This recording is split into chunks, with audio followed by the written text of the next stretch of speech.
noticia es noticia, noticia en profundidad. Qué placer acompañarles. Soy Tatiana Pérez y les saludo desde nuestra sede central en Caracas, en Venezuela. A partir de este momento, en la próxima hora, tenemos 3 temas que son noticia. Aquí están en titulares. En Noticia México, el general y exsecretario de Defensa del gobierno de Peña Nieto, Salvador Cienfuegos Cepeda, es acusado formalmente este viernes en Estados Unidos. Un tribunal federal de Nueva York lo señala de conspirar para traficar drogas de uso ilícito en este país. ¿Quién es este militar? ¿Qué significa su captura para la clase política tradicional mexicana? Vamos a verlo. En Noticia Bolivia, en titulares, tenso ambiente e inciertas horas. Así se vive en los días previos, 2 para ser exactos, a las elecciones generales del próximo domingo, producto de la estrategia del gobierno de facto de anunciar violencia por anticipado. Pese a ello, el pueblo se prepara para una jornada que les permita retornar a la democracia. Analizamos ese escenario. Y en Noticia Estados Unidos analizamos los ecos de la entrevista de la víspera de los candidatos a la presidencia Donald Trump y Joe Biden. Un asunto central es el voto por correo en un particular sistema electoral. Ese voto por correo es susceptible de un fraude, un hecho que preguntaremos a nuestro analista en Noticia, que así comienza. Bienvenidos, bienvenidas.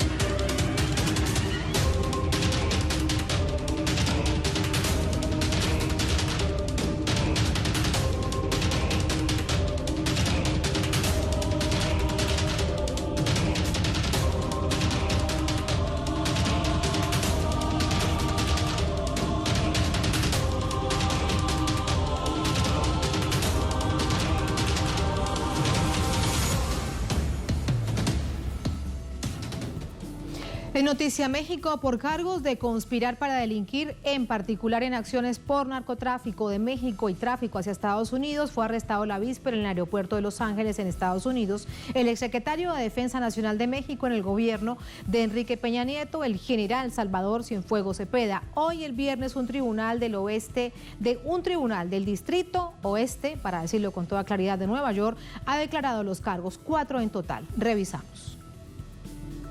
Salvador Cienfuegos Cepeda, quien fuera jefe de la Secretaría de la Defensa Nacional de México durante los gobiernos de Enrique Peña Nieto y Felipe Calderón, fue arrestado este jueves en horas de la mañana al arribar con su familia al aeropuerto de Los Ángeles, California, con cargos de narcotráfico y lavado de dinero. Desde agosto de 2019, una corte de Nueva York dictaminó un total de 4 cargos contra Salvador Cienfuegos, apodado con los alias de El Padrino y Cepeda: fabricación, distribución y transporte de miles de kilogramos de cocaína, heroína, metanfetamina y marihuana. Fueron los cargos por los que se le dio la orden de arresto. Ante la detención, el presidente de los Estados Unidos de México, Andrés Manuel López Obrador, declaró esta mañana en una rueda de prensa, calificando el hecho como lamentable y asociándolo con lo que llamó el estado de descomposición del régimen neoliberal. No vamos nosotros a encubrir a nadie. Ya pasó ese tiempo. La Secretaría de la Defensa y la Secretaría de Marina, fundamentales para el desarrollo de nuestro país. Son pilares del Estado mexicano. Son tan fuertes que ni estos asuntos tan lamentables como es el involucramiento de un secretario de la Defensa en casos de narcotráfico, las debilitan. El general mexicano de 72 años está vinculado con casos del cartel H2, según reza el dictamen. Se presume que ayudó a este cartel en el contrabando de varias sustancias ilegales, cobrando sobornos y frustrando operaciones militares contra el cartel. Todo esto desde el 2012 al 2018, bajo los mandatos de Enrique Peña Nieto y Felipe Calderón. A Cienfuegos se le relaciona con los casos sonados de los crímenes de Ayotzinapa y con la operación Rápido y Furioso, que entregó armas a las bandas criminales mexicanas. Sin embargo, ninguna investigación oficial ha sido abierta en México en su contra. Algunos medios mexicanos recuerdan la visita oficial del jefe de la DEA, Timothy Shea, que hizo el pasado mes de septiembre al presidente López Obrador. Pudiera considerarse que la detención del militar mexicano no es del todo una sorpresa para el gobierno de AMLO. Vamos a entrar con el análisis, nos acompaña para ello José Pepe Reveles, periodista, experto en temas de seguridad, nos acompaña de Ciudad de México. José, ¿cómo está? Muy buenas noches, bienvenido. Buenas noches, Tatiana, a tus órdenes. Muchísimas gracias. El cargo específico que pesa en este momento sobre el general Salvador Cienfuegos es conspiración, pero cuando hablas de conspiración puede ser algo muy grande, muy extenso, muy etéreo. ¿Qué significa esa conspiración según tu visión y tu conocimiento? Bueno, no hay en la historia de México un secretario de la Defensa, es un ministro, pues, que haya sido llevado a un juicio ni en México ni en el extranjero, puesto que ha causado una gran conmoción en nuestro país y se suma al hecho de que en Estados Unidos está siendo procesado otro secretario de Estado mexicano, que es Genaro García Luna, que él, Calderón del 2006 al 2012, y el general Cienfuegos estuvo del 2012 al 2018, pero en la Secretaría de la Defensa Nacional. Son dos sexenios, dos regímenes, uno del PAN y otro del PRI, del Partido Acción Nacional. Están siendo juzgados en Nueva York, en el mismo lugar donde fue juzgado el capo de capos mexicano, Joaquín El Chapo Guzmán Loera, y que fue sentenciado a cadena perpetua. Entonces, la gente ve como que son iguales los capos criminales que los que fueron servidores públicos del más alto nivel. Sí, así debe entenderse entonces el cargo de conspiración, para tratar de comprender e interpretar lo que nos estás diciendo. ¿Por qué, por ejemplo, no directamente estar vinculado con un cartel de narcotráfico? Dicen que es un cargo para conspirar. Entre otras cosas, José, uno se pregunta, porque cuando se habla de conspiración no se actúa solo. Y esto sin duda es un poco especulativo, pero es así, así se plantea. Tendría que estar trabajando con otras personas, conspirando con otras personas. Claro, es una palabra que usan mucho en los Estados Unidos y tiene que ver con la participación activa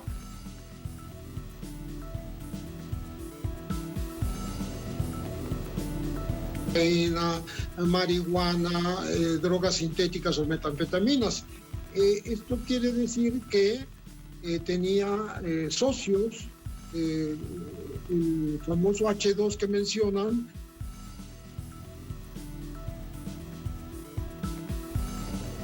José, ¿me escuchas? En Tepic, ya, desde un en este momento, helicóptero de la Marina se le hicieron disparos a él y a otras personas. Murieron 7 personas y eran parte de él.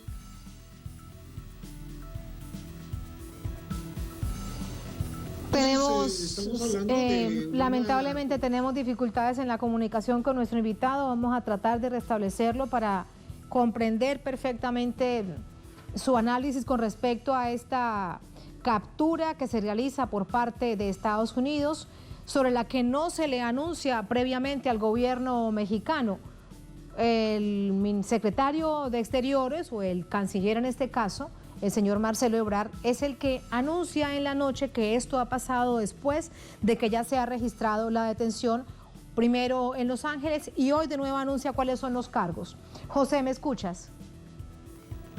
Sí, escucho perfectamente. Qué bueno. José, ¿por qué crees que no se le avisó previamente al gobierno mexicano?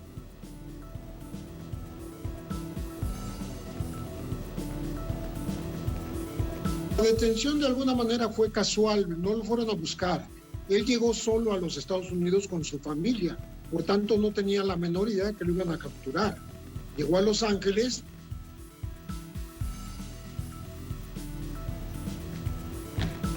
y parece que, bueno, ya lo trasladaron a Nueva York y esta captura no fue buscada, sino que fue circunstancial. De todas maneras, está en una lista de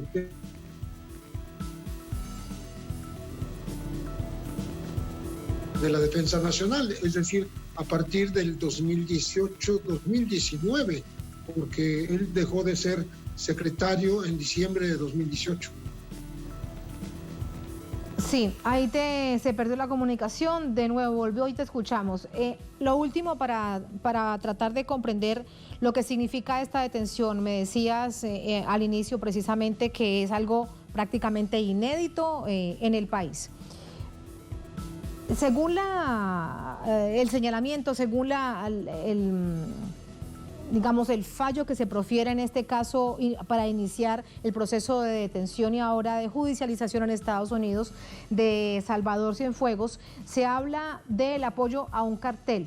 Es el cartel de los Beltrán Leiva. José, ¿qué significa este cartel para México y para Estados Unidos? Bueno, significa que uno de los grupos criminales más poderosos de México tenía el apoyo oficial por parte del secretario de la Defensa Nacional. Esto falta probarlo en juicio, pero de todas maneras está señalado de esa manera. Y lo importante es que México está siendo visto en el exterior como un país que no castiga a sus propios corruptos, sino que le llega de sorpresa desde el país vecino este tipo de noticias. Porque hasta que, como tú lo dijiste muy bien, hasta que ya fue detenido y hasta que le habló el embajador al canciller mexicano Marcelo Ebrard, hasta entonces se dio a conocer la noticia en México. Entonces estamos hablando de una investigación vieja, se llamaba Operación Padrino, que no estaba siendo hecha en México, sino solo en Estados Unidos. Eso es parte del proceso que ahora es que se va conociendo, que va saliendo a la luz. Te pregunto en un asunto ya un poco más político, si esta situación, esta detención sorpresiva, le da más fuerza a esa intención del presidente López Obrador de avanzar en el proceso de plebiscito, de consulta popular, para preguntarle si al pueblo si quiere la judicialización de 5 expresidentes mexicanos. Absolutamente le da toda la fortaleza para que en un momento dado sean examinadas las acciones de anteriores presidentes de la República mexicanos. Él mencionó particularmente 3, pero podría ser hasta 4 y hasta 5, que son los que están vivos y que podrían ser llamados a cuentas. El presidente Andrés Manuel López Obrador dijo hace muy pocos días, y hoy lo reiteró, que en algunas etapas en México pudo haber un narcogobierno, un narcoestado, así lo mencionó, y parece que los hechos en Estados Unidos están confirmando estas afirmaciones del presidente López Obrador, que ha dicho que va a colaborar en todo lo que sea necesario de su gobierno para que sean juzgados quienes deban ser juzgados, no importa quiénes, pero sobre todo dijo que la institución no está tocada, están tocados los personajes que estuvieron al frente de estos cargos tan importantes en México, pero que las instituciones continúan y deben ser limpiadas, deben ser objeto de una depuración. Y por último, José, algunos hemos escuchado hoy, analistas, también en medios de comunicación, con titulares o con frases que dicen: tiembla la clase política tradicional mexicana. ¿Es así en caso tal de que hable este general? Sí, yo creo que él va de inicio declararse no culpable, como lo ha hecho Genaro García Luna y como lo hizo el Chapo Guzmán. Pero el Chapo está condenado ya a cadena perpetua. Entonces, si no se negocia en los Estados Unidos en un juicio, Negociar quiere decir aportar información, modus operandi, confesarse culpable, entregar cantidades de dinero importantes, millones de dólares, tomar quizás una identidad diferente, anónima con todo y la familia. Todo eso está por verse, no sé si se va a llegar hasta ese punto. En el caso de Genaro García Luna, yo creo que va a llegar a esa negociación, pero es un hombre de 52 años contra 72 que tiene el señor general Salvador Cienfuegos. Entonces va a depender de cómo él responda ante estas acusaciones para ver si negocia con el gobierno de los Estados Unidos una rebaja de pena, porque si se le comprueban estos casos tendrá que ser condenado. También dependerá de cuánto específicamente diga en términos de verdad, a cuántos involucra, si estaban además alrededor de la cadena de mando y todo eso que es materia de especulación, que también lo hemos visto hoy a través de algunos medios de comunicación. José, muchísimas gracias. Gracias por tu análisis. Muy buenas noches. Con muchísimo gusto. Muy buenas noches. Muchas gracias. Así nos vamos a una pausa. Al volver en Noticias les hablamos de Bolivia. En Noticia Bolivia, tenso ambiente en ciertas horas. Así se vive en los días previos, 2, a las elecciones generales del próximo domingo, producto de la estrategia del gobierno de facto de anunciar violencia, pero por anticipado. Pese a ello, el pueblo se prepara para una jornada que les permita retornar a la democracia. Un escenario que analizamos en minutos en Es Noticia.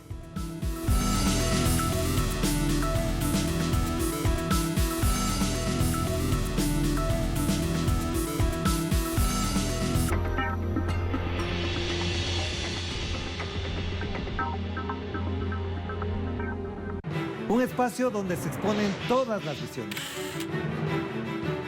Aquí reflexionamos con los actores del panorama político mundial. De lunes a viernes, analiza las influencias en los sucesos latinoamericanos. En Clave Política. Solo por Telesur.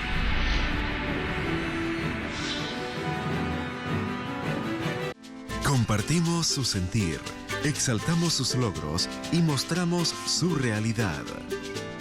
Nuestro enfoque es global y nos mantiene en sintonía con los pueblos. Los países caribeños también reciben nuestra señal. Con entusiasmo seguiremos transmitiendo para ellos, porque somos Telesur, la señal informativa de América Latina y el Caribe.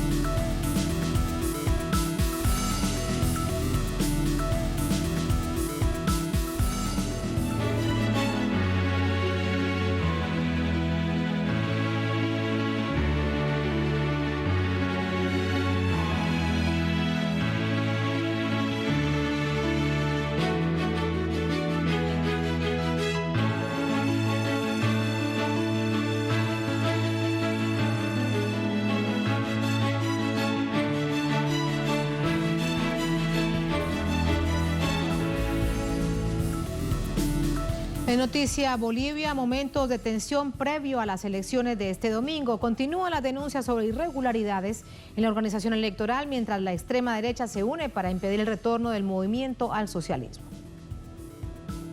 Aunque la presidenta de facto, Yanine Áñez, renunció a su candidatura hace unas semanas, llama abiertamente a no votar por el MAS. Hay que votar por aquella persona que dé las condiciones de que no vuelva ese tirano, que tenga un mejor porcentaje, que tenga mejor aceptación, para que no le permitamos nuevamente al tirano volver al país. Apuestan al triunfo del candidato de derecha, Carlos Mesa, a como dé lugar. Importante tratar de el 18 de octubre terminar las elecciones, que el 18 de octubre pueda ganar la democracia en primera vuelta. Las declaraciones configuran una violación a la ley electoral boliviana que prohíbe a funcionarios públicos utilizar el cargo para hacer propaganda electoral o promover candidaturas. El gobierno de facto también adelanta un discurso sobre un supuesto plan violento por parte del MAS. A esos violentos que ya están preparando el terreno para decir que les hicieron fraude, los hemos enfrentado 2 veces. Los vamos a enfrentar las veces que sean. Sobre esta base, inclusive se pretende instalar la idea de un complot internacional, deteriorando las relaciones con países vecinos.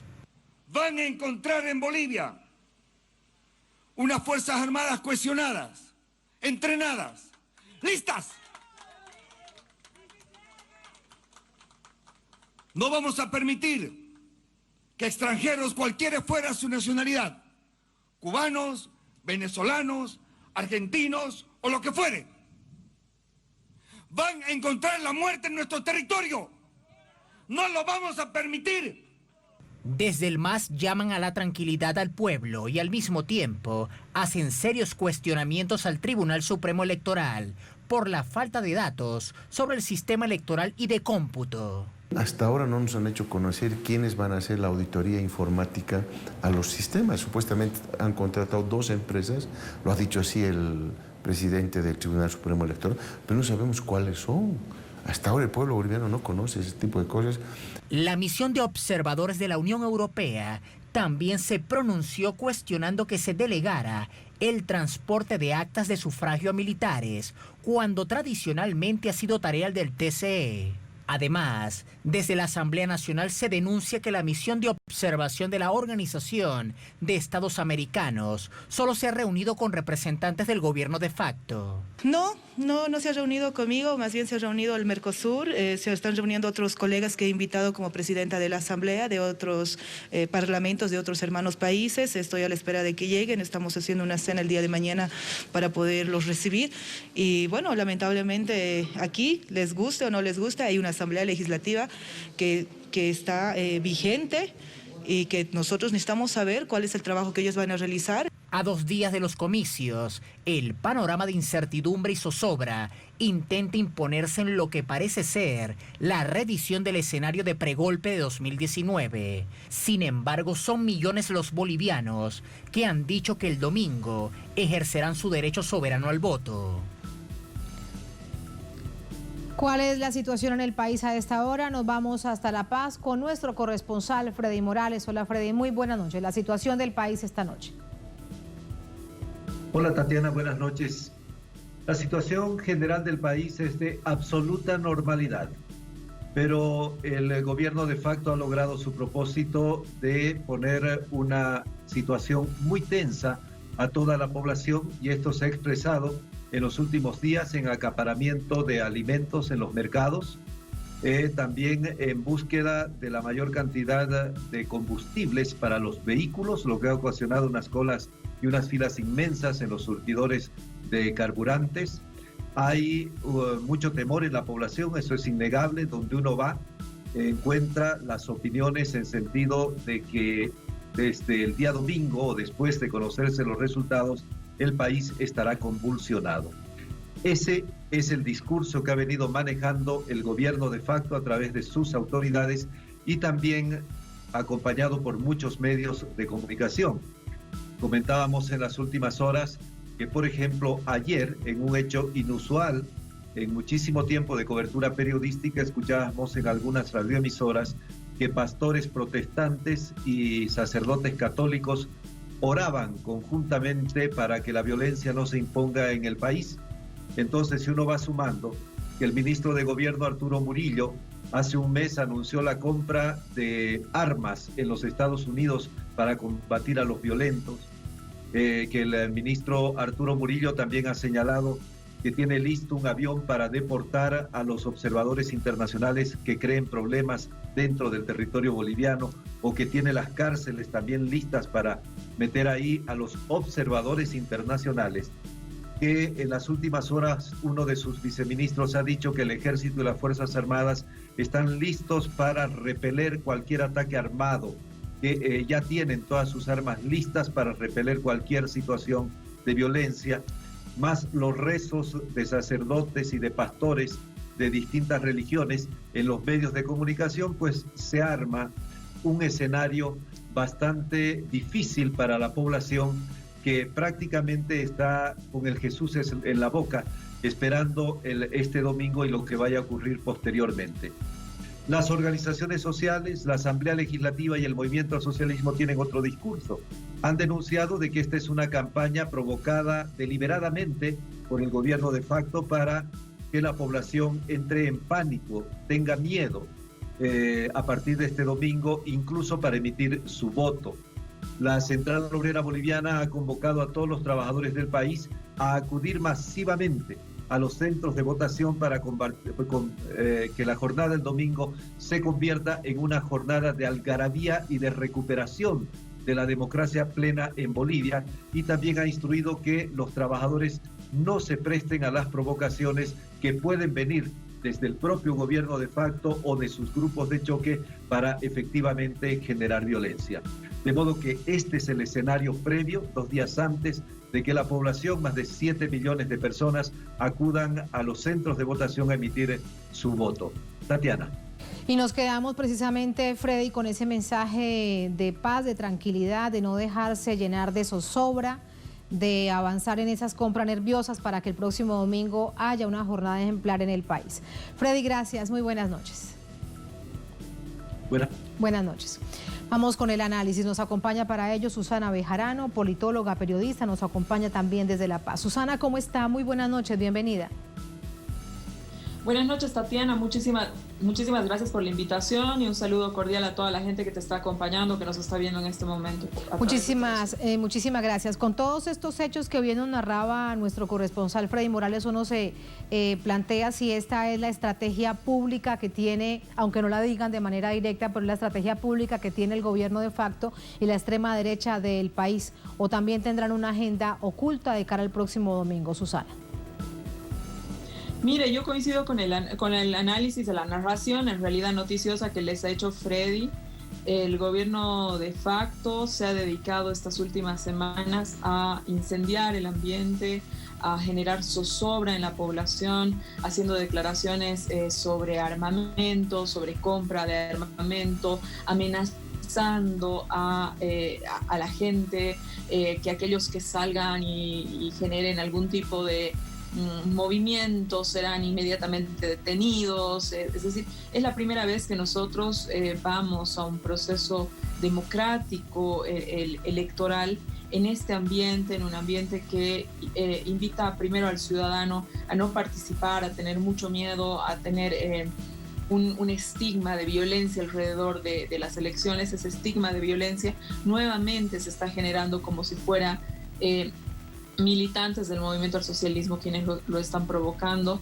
En el tema de los observadores internacionales, es cierto lo que comenta Freddy, les han amenazado, han dicho que los iban a meter presos o devolver o meterlos en un avión, y hoy día han llegado observadores españoles, diputados españoles, a quienes a través de un medio no muy prestigioso en España, pero que se ha vuelto una fuente informativa en Bolivia, les han sacado datos de información que es absolutamente confidencial en cuanto a los motivos por los que habrían venido a Bolivia. La boleta, cuando uno llega al país, dice negocios, dice turismos, y uno lo tiene que marcar.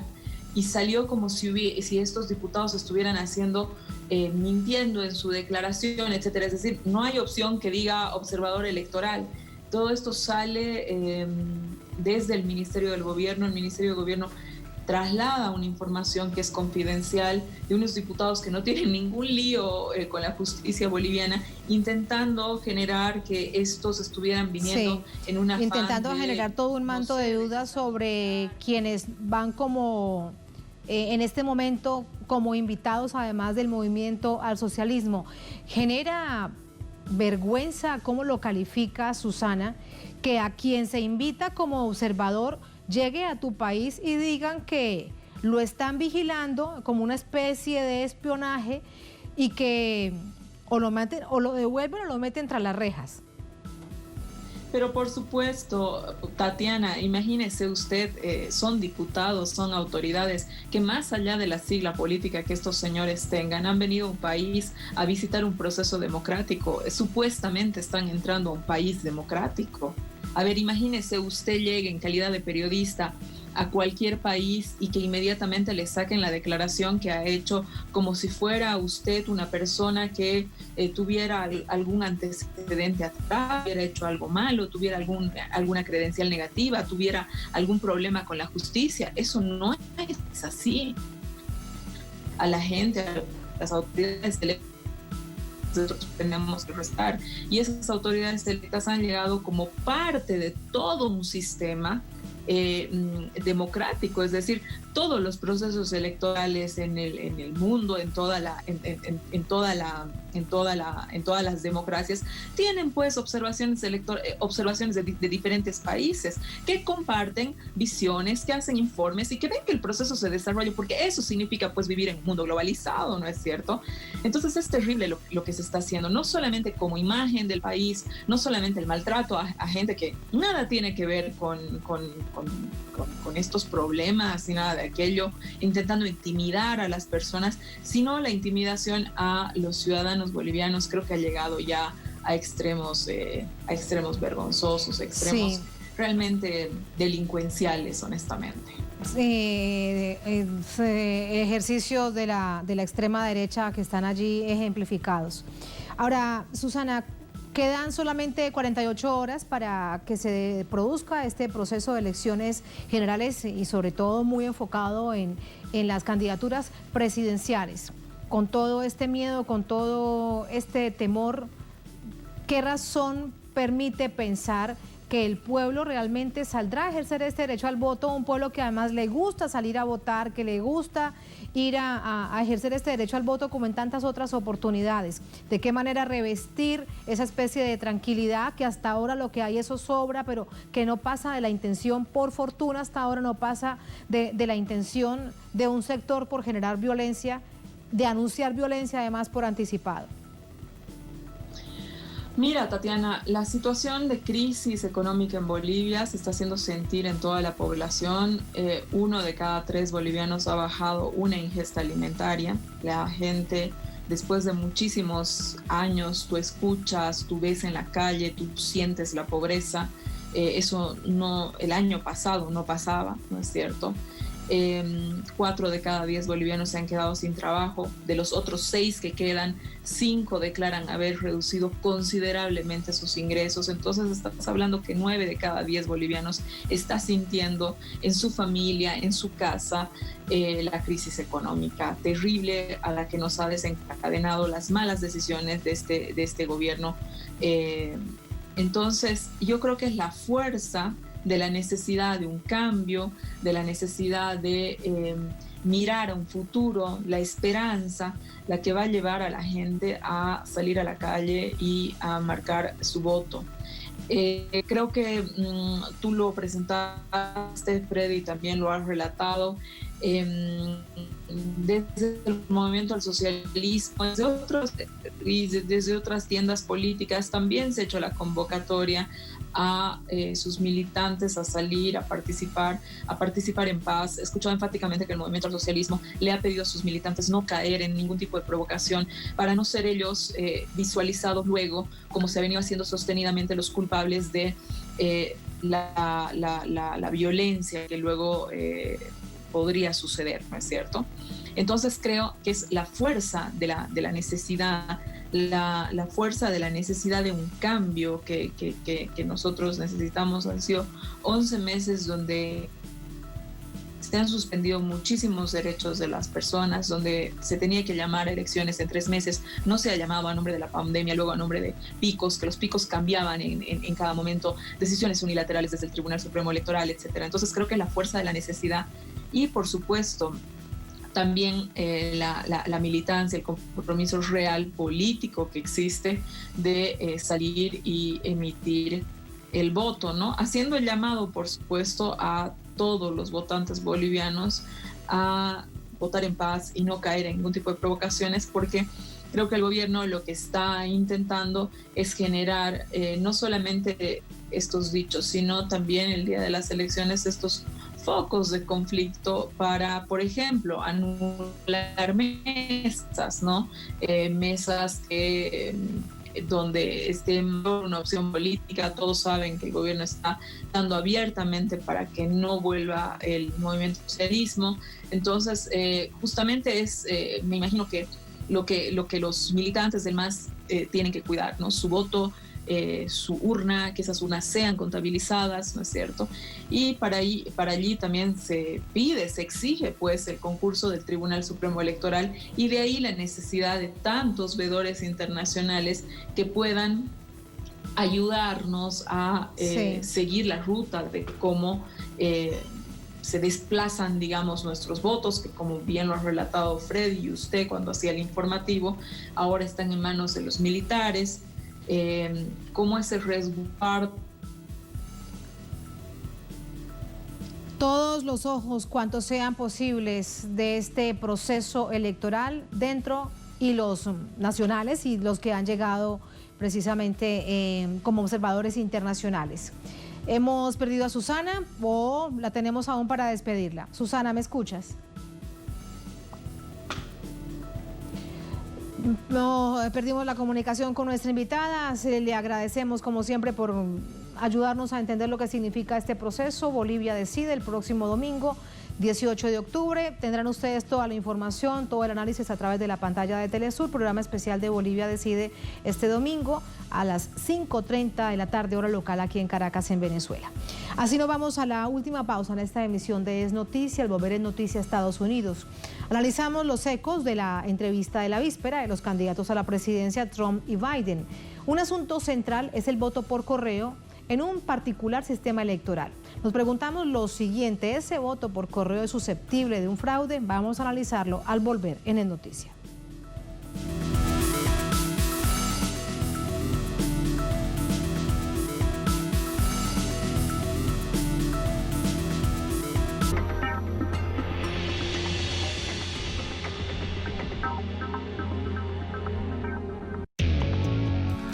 Inicia un recorrido por el acontecer mundial. Investiga, incita al análisis e induce la crítica. Porque cada suceso tiene un contexto. Pusimos el punto en la I. El punto en la I. Lunes. Solo por Telesur.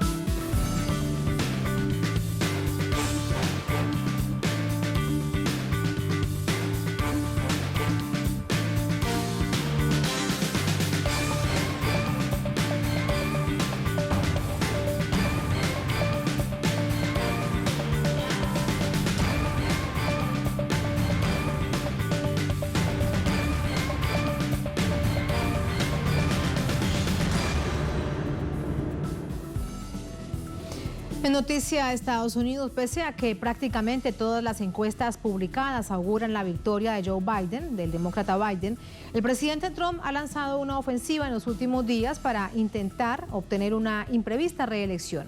Sorpresa que ya logró antes Hillary Clinton en 2016. Después de las entrevistas simultáneas de este jueves, Donald Trump se ha propuesto echar el resto en la recta final de la campaña presidencial, a menos de 20 días del 3 de noviembre. Proceso electoral que, además de estar marcado por el coronavirus, se reviste de una campaña de descalificaciones de Trump hacia el sistema electoral, concretamente a la modalidad del voto por correo, que en el contexto de la pandemia se estaría utilizando de forma irregular en algunos estados. Esto ha generado acusaciones cruzadas entre los candidatos y ha puesto sobre la mesa esta poco convencional forma del sufragio, realidad que pone en cuestionamiento no solo al modelo electoral, sino a todo el sistema político. Pese a que medios de comunicación, instituciones académicas y sectores políticos hegemónicos promocionan al sistema político estadounidense como vanguardia de la llamada democracia liberal occidental, la estructura de este Estado federal es una de las más antiguas y conservadoras de la era contemporánea. La misma se sustentan bajo el ordenamiento jurídico de la Constitución Nacional en vigor desde 1789, la Constitución Federal vigente más antigua del mundo. En cuanto a su sistema electoral, específicamente en torno a la elección presidencial, se trata de un método de elección indirecta, donde los ciudadanos pueden elegir a 538 delegados a los colegios electorales, que son escogidos por medio de procesos comiciales en circunscripciones electorales nominales, quienes finalmente son responsables de escoger al presidente y vicepresidente.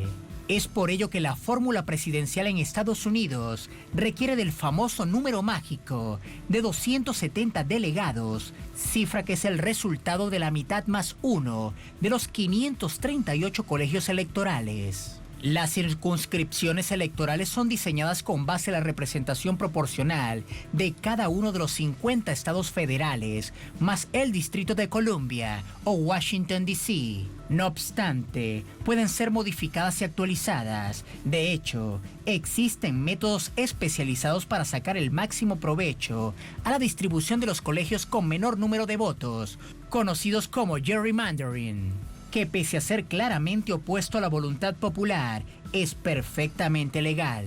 Es por ello que en Estados Unidos cabe la posibilidad que el candidato presidencial menos votado sea electo, hecho que ha ocurrido en 5 oportunidades en la historia republicana del país. Los casos más recientes fueron los de George W. Bush en el año 2000 y el de Donald Trump en 2016, que pese a haber obtenido menos de 1.750.000 votos que Hillary Clinton, arrasó con 306 votos electorales contra 232 que aglutinó la nominada demócrata. Esta forma de elección en segundo grado va de la mano de un sistema político marcadamente bipartidista, donde republicanos y demócratas comparten los principales consensos que rigen un funcionamiento hegemónico sobre todas las estructuras del Estado, cuyo andamiaje formal fue establecido a mediados del siglo XIX, sin ninguna intención de modificar el sistema para abrir otras opciones políticas. Esta especie sofisticada de dictadura ha mantenido el control político del país desde su declaración de independencia en 1776. Tenemos la coyuntura, tenemos además esta visión histórica que resulta fundamental para tratar de comprender, para entender cómo es ese llamado sistema de segunda línea, de segundo piso que se vive en Estados Unidos desde hace 2 siglos. Nos acompaña para ello Patricio Zamorano, analista de Telesur en Washington, sigue el pulso de nuestro canal para este proceso electoral. Patricio, muy buenas noches, ¿cómo te va? ¿Cómo te ha ido? Gracias por acompañarnos. Buenas noches. Buenas noches, un placer como siempre, Tatiana. Muchísimas gracias, Patricio. Hablábamos de los ecos que dejan estas 2 entrevistas de Trump por un lado y de Biden por el otro. Hubo, para ponerlo de hecho en blanco y negro, algo que dejaran realmente en positivo desde la perspectiva de la audiencia, de lo que querían escuchar. ¿Qué fue todo lo que dejó además de malo de no haber sido un debate convencional, un cara a cara como se esperaba y como está acostumbrado el público y el votante estadounidense? Así es, hay que aclarar para que la gente entienda que estos encuentros comunitarios filmados en 2 cadenas televisivas importantes de los Estados Unidos, NBC y ABC, se produjeron por la negativa de Donald Trump de hacer un debate virtual. Hay que recordar que luego que él se le declara infectado por el coronavirus, había que básicamente suspender el debate tradicional y se optó por un debate virtual. Donald Trump, que tuvo un desastroso debate a fines de septiembre con Joe Biden, se negó a ese formato y es por eso que se optó por tener estos 2 encuentros comunitarios en 2 cadenas distintas. Tuvo un efecto importante y perdió Donald Trump en cuanto a sintonía, puesto que obtuvo alrededor de 13 millones de televidentes y paralelamente al mismo tiempo Joe Biden desde Filadelfia tuvo alrededor de 14 millones, más de 14 millones de televidentes. Así que en ese sentido Donald Trump perdió frente a la audiencia, y eso que Donald Trump, su conversación con el electorado fue transmitida por 3 cadenas, mientras que Biden solamente usó una. Así que eso demuestra un poco las encuestas, ¿no? Que efectivamente Joe Biden todavía se mantiene entre 8 a 10 puntos por encima de Donald Trump, ¿no? Cuando lo vemos en términos de rating también hay una pérdida, pero general, porque recordemos que en el debate pasado, según el rating, y recuerdo que fueron más de 70 millones de estadounidenses que vieron ese debate. Así que si lo veremos desde esa perspectiva, pues perdieron los dos, Patricio.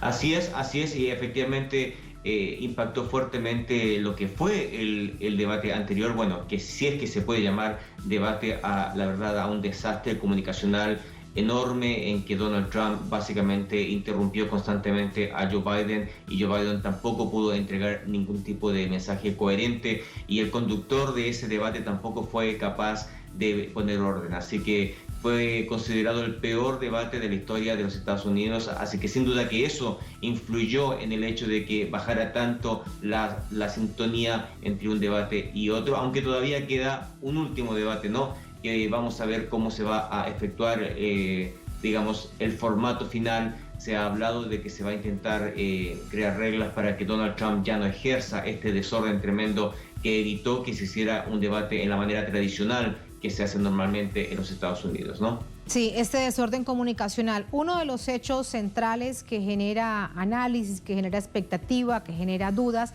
tiene que ver con el voto por correo. Decíamos, de hecho, antes de la pausa, que es una de las formas de este peculiar método de votación en Estados Unidos. El voto por correo, que ahora resulta que es protagonista. Lo que uno además se pregunta es si es realmente susceptible el voto por correo de que se genere a través de él un posible fraude, como ha tratado de dejar entrever el presidente Donald Trump.